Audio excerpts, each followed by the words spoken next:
Dear students, platform of learning YouTube channel पर हम इस वीडियो में सीबीएसई द्वारा दिए गए सैम्पल क्वेश्चन पेपर को सॉल्यूशन के साथ डिस्कस करने जा रहे हैं। क्वेश्चन पेपर के अकॉर्डिंग इस वीडियो को भी दो पार्ट में बनाया गया है, जिसमें पहले पार्ट में हम मैक्रो इकोनॉमिक्स और दूसरे पार्ट में हम इंडियन इकोनॉमिक डेवलपमेंट को सॉल्यूशन के साथ डिस्कस करेंगे। इसीलिए दोनों वीडियो को पूरा ज़रूर देखें। तो चलिए स्टार्ट करते हैं। Macro economics section A. यहाँ पर आपको फर्स्ट क्वेश्चन जो है, जैसा कि आपको पता है हमेशा फर्स्ट क्वेश्चन एजर्शन और रीजन के ऊपर बेस्ड होता है। तो आपको यहाँ पर सबसे पहले एजर्शन को रीड करना है। एजर्शन में क्या दिया गया है? The government can reduce the deflationary gap bye purchasing government securities in the open market.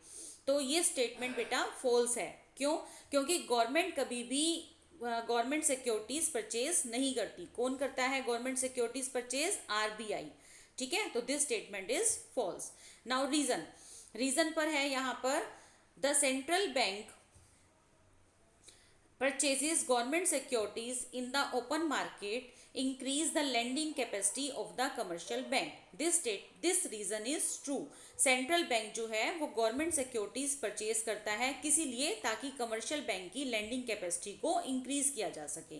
तो यहाँ पर असर्शन जो है वो फॉल्स है और रीजन जो है वो करेक्ट है। तो ऑप्शन नंबर डी आएगा यहाँ पर। Assertion A is false but reason R is true. Now come to question number second. The cabinet led by Prime Minister has decided that the central government will provide free food grain to 81.35 crore approx beneficiary under the Pradhan Mantri Garib Kalyan Ann Yojana PMGKAY for a period of 5 years with effect from 1st January 2024। इस statement के ऊपर आपका budget का कौन सा objective, आपके government budget का कौन सा ऑब्जेक्टिव आइडेंटिफाई हो रहा है, यहाँ पर आपको ये बताना है।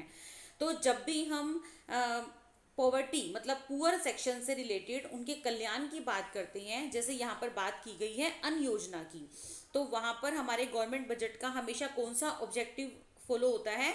Redistribution of income. तो यहाँ पर ऑप्शन नंबर सी आएगा। Now come to question number third. To arrive the value of gross value added at market price GVAMP, ये आपको कैलकुलेट करना है।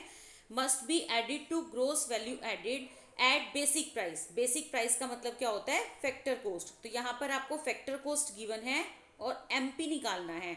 सबको पता है फैक्टर कोस्ट से एमपी में जाने के लिए हम फैक्टर कोस्ट में नेट इनडायरेक्ट टैक्सेस प्लस करते हैं। तो नेट प्रोडक्ट टैक्स, प्रोडक्ट का मतलब क्या होता है? Indirect taxes. तो यहाँ पर ऑप्शन नंबर बी आएगा। क्यों? क्योंकि हमारे पास फॉर्मूला क्या होता है? Factor cost plus net indirect taxes is equal to market price.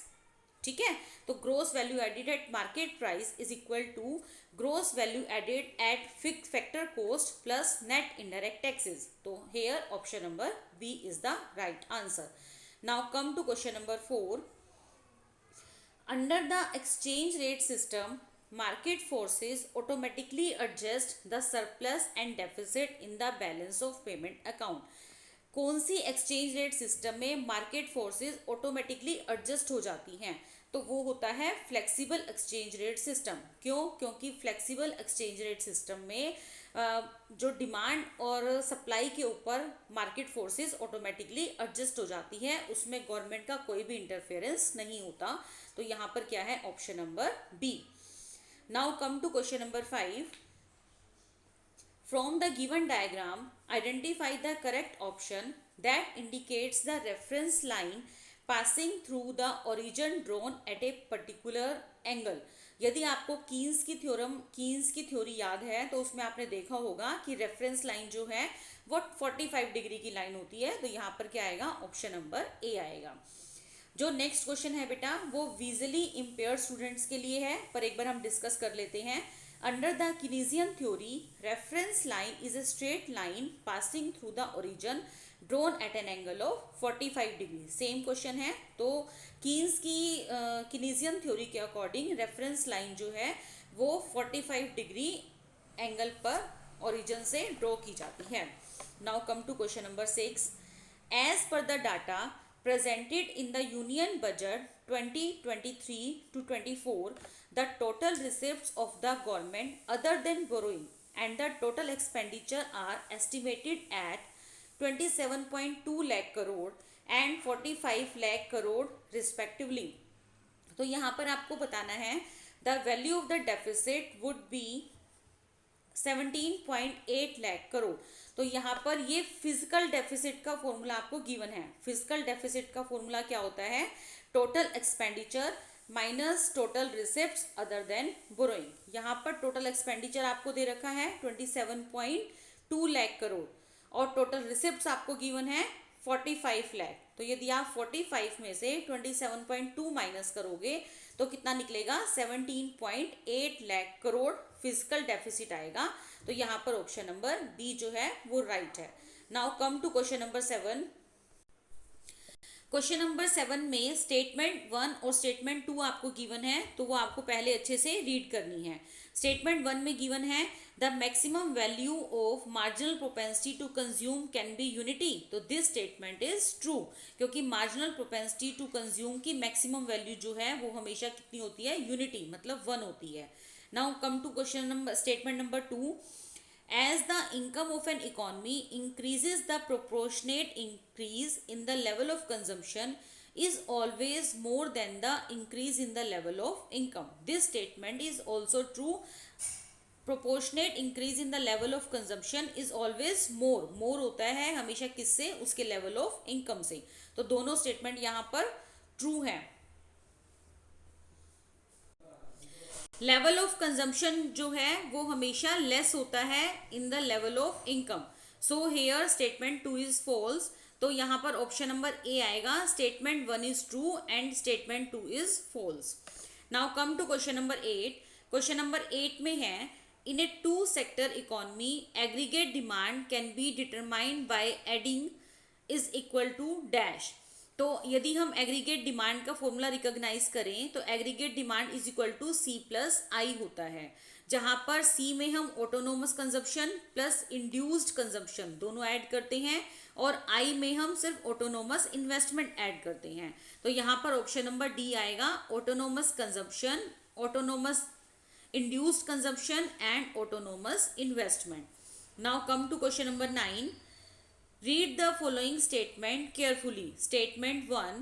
Foreign grant in aids receipts do not lead to any claim on the government. तो ग्रांट का मतलब होता है मदद, मतलब हेल्प करना। इसके लिए हमें किसी भी तरह की कोई भी रिपेमेंट नहीं करनी पड़ती। तो ये स्टेटमेंट जो है ट्रू है। Now statement number 2। Disposal of equity by the public sector undertaking in the market may lead to the decrease in the asset of the government. ये स्टेटमेंट भी ट्रू है। डिस्पोजल ऑफ इक्विटी का मतलब होता है बेचना, तो इससे हमारी गवर्नमेंट की एसेट्स जो हैं वो डिक्रीज हो जाती हैं। तो ये स्टेटमेंट भी ट्रू है। स्टेटमेंट 1 भी ट्रू है। तो यहाँ पर option number C, both statement 1 and 2 are true. Now come to question number 10। Based on the given diagram the trade under the current account during January 24 reflects a dash of dash। तो यहाँ पर देखिए आपका 2024 के according आपको बताना है। तो जनवरी 2024 के अकॉर्डिंग हमारा डाटा क्या गिवन है? एक्सपोर्ट गिवन है 69.72 एंड इम्पोर्ट्स गिवन है 70.46। फॉर्मूला क्या होता है हमारा? Export minus import. तो यदि हम एक्सपोर्ट माइनस इंपोर्ट करेंगे 69.72 माइनस 70.46 तो हमारा आंसर आएगा -0.74। माइनस का मतलब क्या है? ये डेफिसिट में जाएगा। तो यहाँ पर ऑप्शन नंबर सी आएगा, deficit 0.74। Now come to question number 10 का ही विजुअली इम्पेयर्ड कैंडिडेट्स वाला क्वेश्चन हम रीड करते हैं एक बारी। Dash indicates the situation of current account deficit in the balance of payment account। तो कब क्या होगा? करंट अकाउंट का balance of payment account deficit की पोजीशन में कब होगा? When receipts is less than their payments. तो यहाँ पर देखिए ऑप्शन नंबर सी आता है, receipts less than payments on current account. Now come to question number 11। Question number 11 में आपको न्यूमेरिकल क्वेश्चन मिलेगा जो कि नेशनल इनकम के ऊपर बेस्ड होता है। यहाँ पर देखिए आपको एनडीपी-एफसी कैलकुलेट करना है। जो आइटम्स आपको गिवन है, यदि आप उन आइटम्स को स्टडी करते हैं तो आपको पता चलेगा कि ये एक्सपेंडिचर मेथड की टर्म्स दे रखी हैं। एक्सपेंडिचर मेथड में सबसे पहले हम यदि एनडीपी-एफसी निकालेंगे तो उसके लिए हमें gross business fixed capital formation plus gross residential construction investment plus government final consumption expenditure plus household consumption expenditure plus inventory investment को ऐड करना पड़ेगा। इन सारी टर्म्स को ऐड करने के बाद जब हमारा जीडीपी एमपी आएगा तो उसमें से हम पहले नेट एक्सपोर्ट को माइनस करेंगे। नेट एक्सपोर्ट का मतलब है एक्सपोर्ट माइनस इंपोर्ट, जो कि हमारा माइनस में दिया गया है, तो -20 हो जाएगा। उसके बाद हम point number 8 net indirect taxes को भी माइनस करेंगे, -70।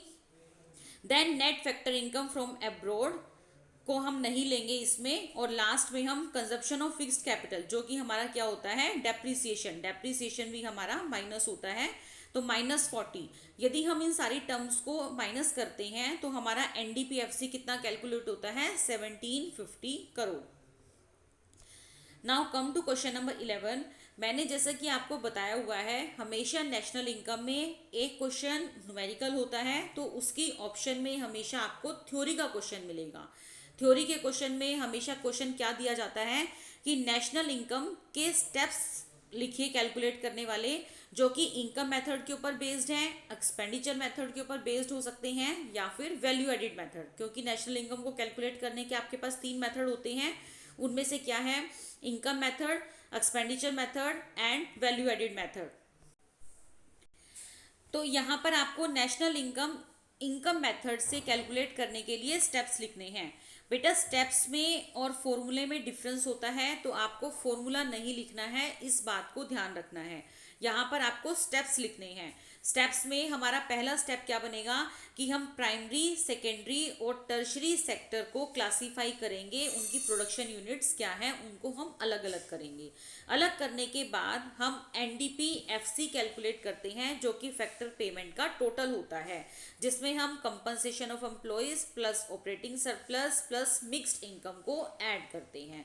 एनडीपी-एफसी निकालने के बाद हमारा थर्ड और लास्ट स्टेप क्या है, थर्ड स्टेप में हम एनडीपी-एफसी से एनएनपी-एफसी निकालते हैं, जो कि कैसे निकाला जाता है, एनएफआईए को ऐड करने के बाद।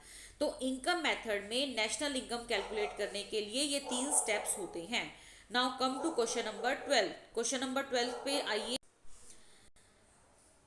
Tax revenue collection of the government may be categorized under 2 head. State and explain the 2 head of tax revenue. तो टैक्स रेवेन्यू के 2 हेड कौन से हैं, आपको उनको स्टेट बताना है और साथ में एक्सप्लेन भी करना है। तो 2 हेड कौन से हैं, डायरेक्ट टैक्सेस और इनडायरेक्ट टैक्सेस, दोनों का आपको एक्सप्लेन करना है, एग्जाम्पल लिखने हैं और उसको बताना है। तो देखिए डायरेक्ट टैक्सेस क्या होता है, it refers to those taxes whose impact and incidence lie on the same entity। जिसके ऊपर ये टैक्स लगता है उसी को ये टैक्स पे करना पड़ता है। In other words the liability of paying direct taxes can not be shifted. इसका बर्डन हम किसी के ऊपर शिफ्ट नहीं कर सकते। और इनडायरेक्ट टैक्सेस क्या है, इसका बिल्कुल रिवर्स है। It refers to those taxes whose impact and incidence may lie on the different entities। In other words the liability of paying indirect taxes can be shifted. इसको हम शिफ्ट कर सकते हैं।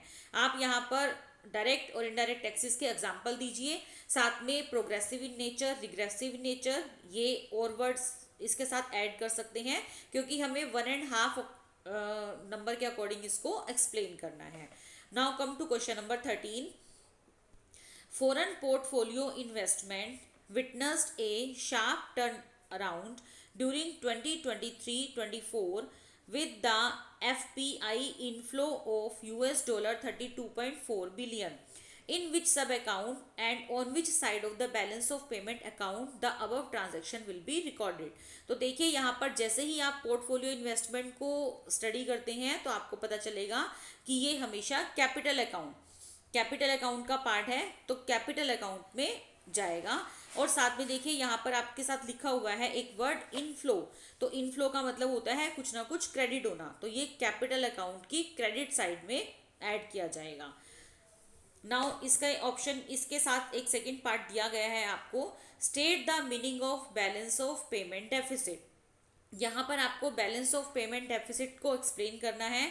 बैलेंस ऑफ पेमेंट डेफिसिट और government budget deficit दोनों में difference है बेटा। तो आपको गवर्नमेंट बजट डेफिसिट की डेफिनेशन नहीं लिखनी है कि total receipts is less then total expenditure, वो नहीं आएगा यहाँ पर, बल्कि यहाँ पर क्या आंसर आएगा, balance of payment deficit occurs when autonomous receipts fall short of autonomous payment. जहां पर हमारी ऑटोनोमस रिसिप्ट्स लेस हो जाती हैं ऑटोनोमस पेमेंट से, तब हमारा बैलेंस ऑफ पेमेंट जो है वो डेफिसिट की कंडीशन में चला जाता है।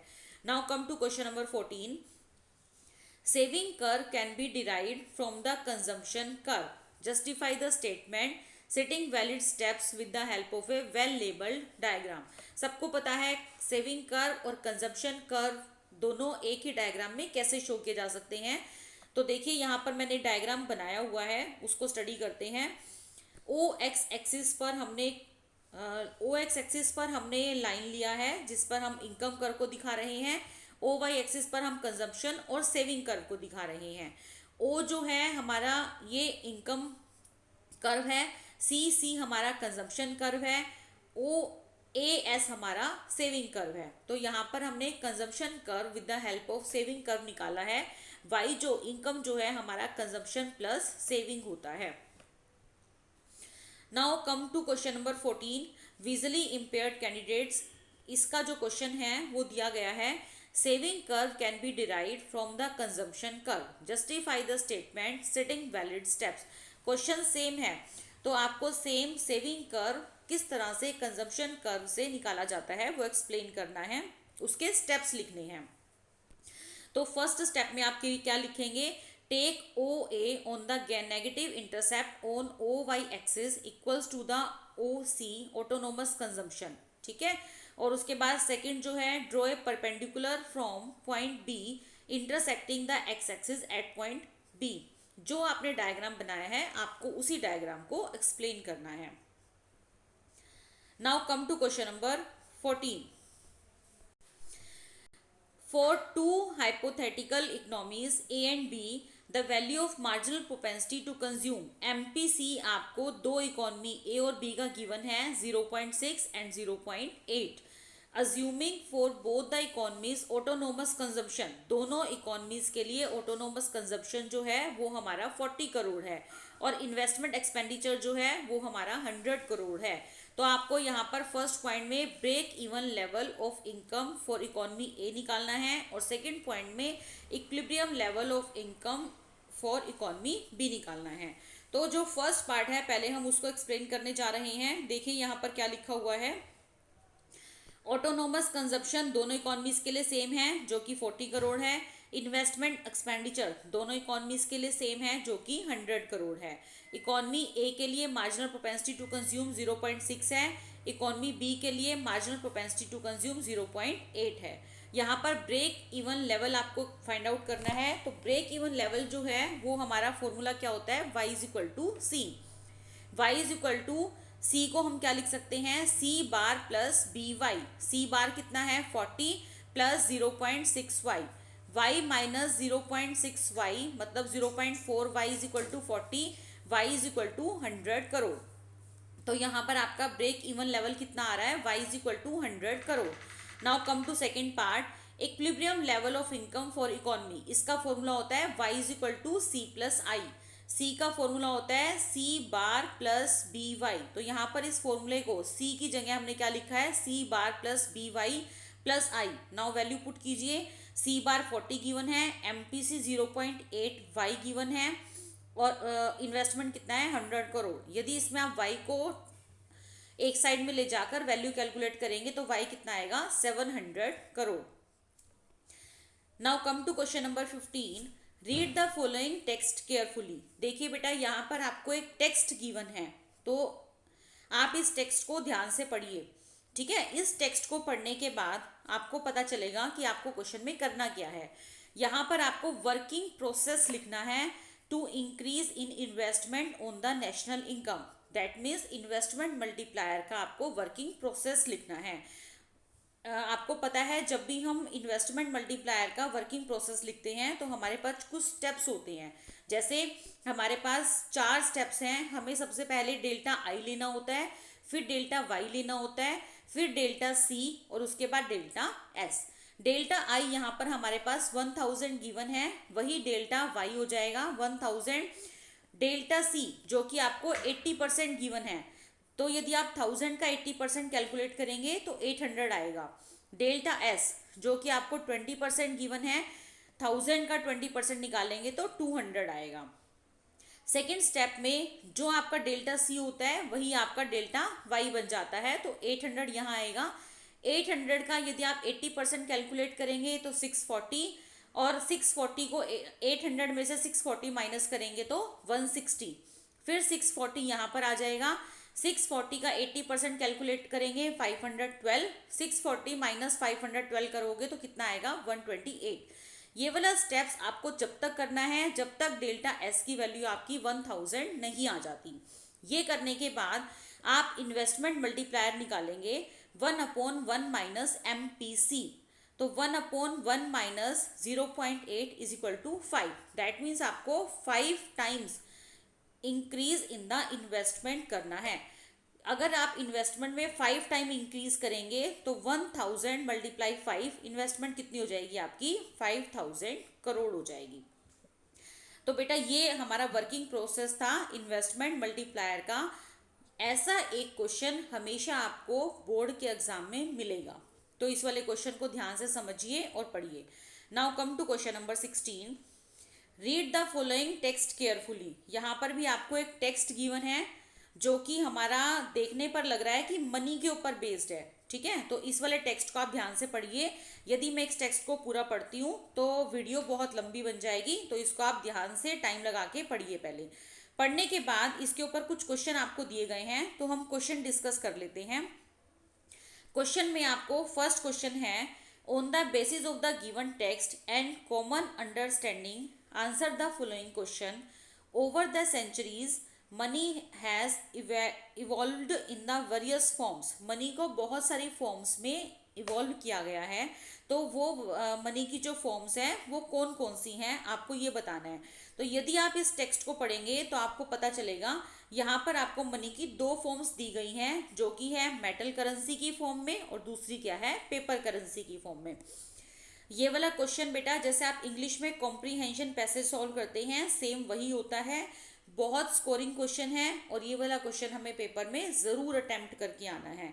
इस क्वेश्चन के आंसर आपको पैराग्राफ में ही मिल जाते हैं, तो आपको कुछ नहीं करना होता, सिर्फ सर्च करने हैं और आंसर देने हैं। क्वेश्चन नंबर सेकंड में देखिए आपको क्या दिया गया है। Various economist have formed a strong opinion that in the modern time digital currency like CBDC is quite essential. However, it comes with its own benefits and potential risk. Do you agree with this statement? Yes, हम इस statement के साथ agree करते हैं। यदि आप इस process को पढ़ेंगे, इस पैराग्राफ को पढ़ेंगे, तो आपको पता चलेगा कि हम इस स्टेटमेंट के साथ जाते हैं। साथ में आप इस स्टेटमेंट के साथ क्यों जा रहे हैं, गिविंग वैलिड स्टेप्स लिखने हैं, तो वो आपको यहाँ से मिल जाएंगे। तो आपको 2 या 3 स्टेप्स फाइंड आउट करके लिखने हैं, जैसे लोअर ट्रांजैक्शन कॉस्ट है, या फिर कैश फ्लो है, या फिर रिड्यूस्ड सेटलमेंट रिस्क है। जो भी आपको 2-3 स्टेप्स ठीक लगे वो आपको फाइंड आउट करने हैं और लिखने हैं। Now come to question number 17। Question number 17, on the basis of the following hypothetical data. Year given है, नॉमिनल जीडीपी गिवन है। Nominal GDP adjusted to the base year. Base year का मतलब क्या है, ये रियल जीडीपी है, ठीक है। तो यहाँ पर 2020 का डाटा गिवन है, 2023 का डाटा गिवन है। Calculate the percentage change in real gross domestic product in the year 23 using 2020 as the base year. The public investment on the consumption of a multi-lane flyover may reduce traffical congestion. तो यहाँ पर आपका जो formula लगेगा वो real GDP का लगेगा। Real GDP क्या है, change in real GDP upon real GDP multiply 100। 4500 minus 4000 upon 4000 multiply 100, which is equal to 12.5%. Now question number second, the public investment in the construction of a multi-lane flyover may reduce traffic congestion. On the basis of the above statement, discuss its likely impact on gross domestic product. Gross domestic product के ऊपर इस statement का क्या impact पड़ता है। तो यदि multi lane flyover बन जाएगी जो कि हमारे ट्रैफिक कंजेशन को कम करेगी, तो उसका जीडीपी पर क्या इफेक्ट पड़ेगा। लोगों के लिए एम्प्लॉयमेंट लेवल बढ़ जाएगा। लोगों के लिए यदि एम्प्लॉयमेंट लेवल इंक्रीज होगा तो उससे हमारी इनकम बढ़ेगी। इनकम बढ़ेगी, दैट मीन हमारे देश की नेशनल इनकम इंक्रीज हो जाएगी और हमारा जीडीपी जो है वो इंक्रीज हो जाएगा। नाउ सेकेंड क्वेश्चन में आपको दिया गया है यहाँ पर, basis of classification of final goods into consumption and capital goods depend on the economic nature of its use. Defend और refute the statement with the help of suitable example. यदि हम किसी फाइनल गुड को consumption good और capital good की तरह use कर सकते हैं, क्या आप इस स्टेटमेंट के साथ जाते हैं या नहीं जाते। तो आपको कोई भी एक एग्जाम्पल देना है। तो ये बात बिल्कुल ठीक है, कोई भी फाइनल गुड है उसका कंजप्शन यूज भी हो सकता है और उसका कैपिटल यूज भी हो सकता है। यदि आपको एग्जाम्पल देना है तो आप कोई भी एग्जाम्पल लिख सकते हैं। फॉर एग्जाम्पल, मान लो आपने कोई रेफ्रिजरेटर परचेज किया। अगर उस रेफ्रिजरेटर को आप अपने घर लाते हैं, उसमें आप आइसक्रीम जमाते हैं, बर्फ जमाते हैं या चीज़ों को ठंडा करते हैं, तो वो आपका कंजप्शन यूज है। तो वो क्या कहलाएगा कि हमारी जो ये है कंजप्शन गुड बन जाएगी। ठीक है। और यदि आप उस रेफ्रिजरेटर को किसी कंपनी में लेकर जाते हैं, तो कंपनी वाले सिर्फ उसको अपने यूज के लिए नहीं यूज कर रहे, बल्कि वो अपने प्रॉफिट मैक्सिमाइजेशन के लिए उसको यूज करते हैं। उसमें आइसक्रीम स्टोर करके रख सकते हैं, बहुत सारी आइसक्रीम जमा सकते हैं प्रॉफिट अर्न करने के पर्पज से। तो वो क्या बन जाएगी, हमारी कैपिटल गुड बन जाएगी। तो yes, we are agree with this statement. Now come to question number second. Natural calamities in the hill states of India have led to the massive destruction of capital assets. Identify the type of loss, depreciation or capital loss indicated in the aforesaid statement. Given valid reason in support of your answer. कोई भी जो natural calamities होती हैं वो एकदम से आ जाती हैं, वो कहकर नहीं आती है ना। तो वो अनफोर्सिन सर्कमस्टांसेस होती हैं हमारे लिए, जैसे थेफ्ट हो गया, फायर हो गया या फिर नेचुरल डिजास्टर हो गया। तो उससे बेटा हमारा डेप्रिसिएशन नहीं होता, बल्कि हमारा क्या होता है, उससे कैपिटल लॉस होता है। तो कोई भी नेचुरल कैलामिटीज जो हैं वो किस टाइप का लॉस करती हैं, कैपिटल लॉस करती हैं। तो यहाँ पर ये आपका क्वेश्चन था। तो बेटा ये आपका पूरा सीबीएसई सैंपल पेपर का सॉल्यूशन के साथ मैंने बताया है। आप इस वीडियो को ध्यान से देखें और समझें। And all the best for your exam. Thank you. Have a nice day.